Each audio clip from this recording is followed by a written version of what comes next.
Hello friends, I am Chevee. Welcome to my shed. How are you today? How's life in your world? How's things where you are? I hope everything is wonderful, just spectacular. Today is a weird kind of, I guess a milestone for me. Today is the 1120th episode, but that number to me, I don't normally pronounce it that way. I pronounce it 1120 because that is my address growing up. I lived on 1120, and when I realized that yesterday, I thought, well, maybe I should talk about my childhood, or I should talk about, maybe even the time capsule video, because if you've watched that video, that was filmed at my childhood house. My parents still live there. But the reality of it is, when I talk about my childhood, I don't have a whole lot of memories of it. Last weekend, my children were here and we went to my sister's house. Now, my sister lives close, like less than 10 minutes away. She's very, very close. But I only see her maybe once or twice a year. I think last year, I don't know that I saw her at all. I just don't, right? I just don't. We've never really been friends. But we went over because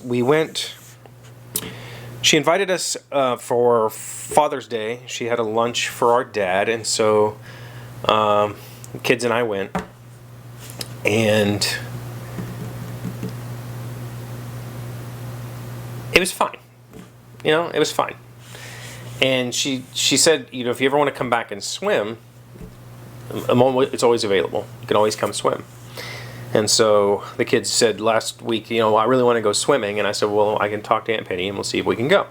And she said, sure. So we went. And the funny thing was, just prior to that, so like a couple of days prior, the kids were here and they asked me to tell them crazy stories about my life, right? And so I told them a few stories that I could. A lot of them involved alcohol, so I tried to kind of downplay a lot of that situation. But I told them some crazy stories, and they thought it was hilarious. So we go to my sister's house, and I thought of some other crazy stories, like the time my sister threw me through a screen door. And when I say that, I mean literally like the old aluminum screen doors that had the screen up top and the glass bottom. She grabbed me by the back of my pants and my shirt and threw me head first through the screen door. And the glass shattered and I went out on the porch and it was pretty bad. Those are the kinds of memories I have as a kid.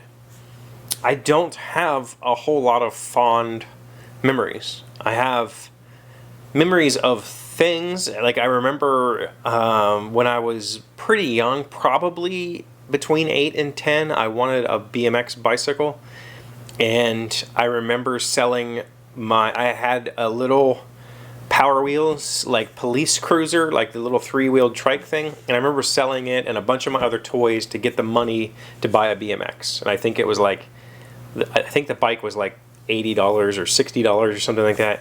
And I sold a whole bunch of my toys during a yard sale to buy it. And I was able to get it. And I think that bike is still at my parents' house. I have memories like that.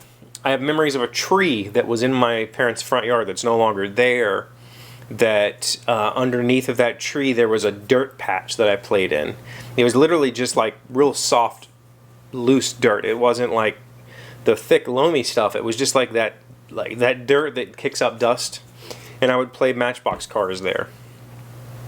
I remember my 12th birthday.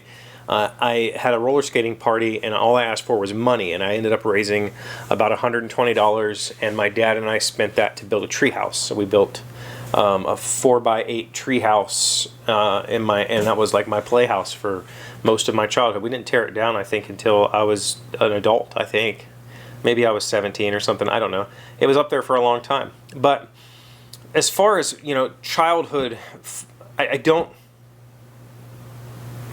have a whole lot of kid memories. It's interesting because when I talk to Em can tell me all sorts of kid memories. Like back to when she was 3. We talked at my sister's house, like, what's the earliest memory you have? And I don't know. I don't know how old I was when she threw me through a screen door. I remember when we first got our cat, but I was probably 8.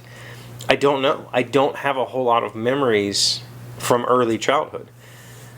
I have memories of a few friends that lived near my parents, but that again was probably, like second, third, fourth grade kind of stuff. I was already 8, 9, 10, something like that. I have a few memories of bullies at school when I was in kindergarten and first grade, second grade. I don't have a lot of fond memories. I don't remember,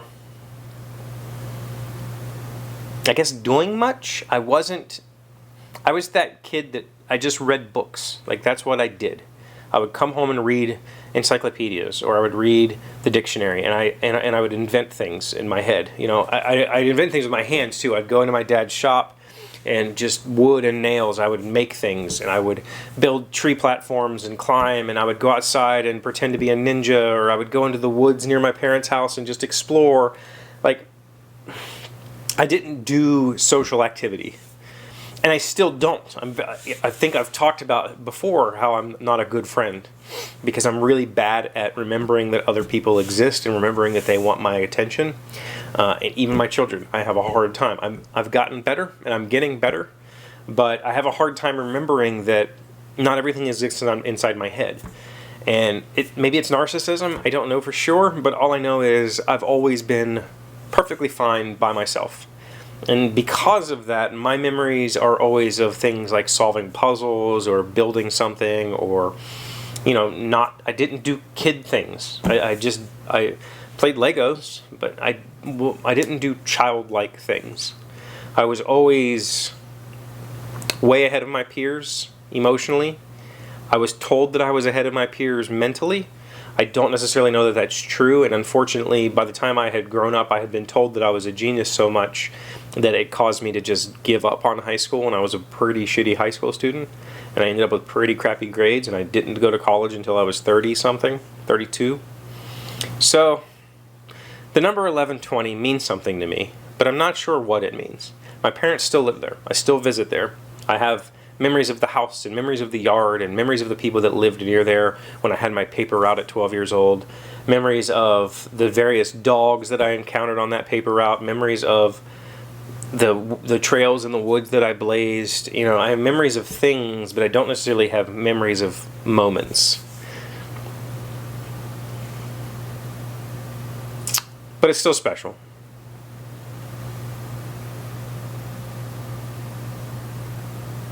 Yeah. I don't know. Do you have a special number? Do you have fond memories of your childhood home? Or did you move around a lot? My parents have lived there at least since the early 70s. So, whatever that is, 50 years? Yeah. That's all I have for you today. Thank you for being here as always. Thank you for liking, commenting, subscribing, being amazing friends and wonderful people. I really appreciate you. And I will see you again tomorrow. Today's word you should know to sound smart is burgeon. It is a verb meaning to sprout, to grow, to blossom, and flourish. Natalia does her part for the burgeoning green movement by having her gardener turn manure from her stables into fertilizer. Burgeon. B-U-R-G-E-O-N.